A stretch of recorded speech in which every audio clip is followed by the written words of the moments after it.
చీఫ్గా ఎవడన్నా కట్టించివ్వగలుగుతాడా టోటల్గా? వాస్తవంగా అతను దురదృష్టవంతుడు. జగన్ దాన్ని వాడుకుని ఉంటే ఒక అంబానీనో అదానీనో లేకపోతే ఒక పారిశ్రామికవేత్తను తీసుకొచ్చి ఆడ కూర్చోబెడితే ఎట్టుంటది, ఆ వాతావరణం ఎట్టుంటది? మనం నోవాటెల్లోనూ తాజ్ హోటల్లో కూర్చోబెట్టి మాట్లాడే కంటే కూడా ఇంతకుముందు ఎక్కడ పెట్టాం మన మీటింగ్లు? ఆ హోటల్లో పెట్టాం.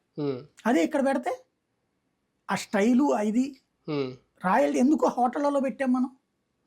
ఆ రాయల్టీ కోసం. ఆ రాయల్టీ మన చేతిలో ఉంది ఇప్పుడు.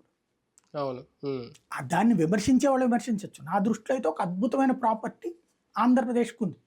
దాన్ని మూలన పడేస్తారా? శుభ్రంగా వదిలేసేటట్టయితే ఎవరికైనా ఇచ్చేసేయండి. టూరిజం డిపార్ట్మెంట్కి అద్దెలకు ఇచ్చుకున్నా 5 ఏళ్లలో 500 కోట్లు సంపాదిస్తారు. వాళ్ళ ఏందండి శిల్పారామం ఎంత ఉంది అద్దె? ఒక్కొక్క ప్లేసే లక్షల్లోనే ఉంది కదా అద్దె. దాంట్లో ఉన్నటువంటిది బ్లాక్లు ఒక్కో బ్లాకే.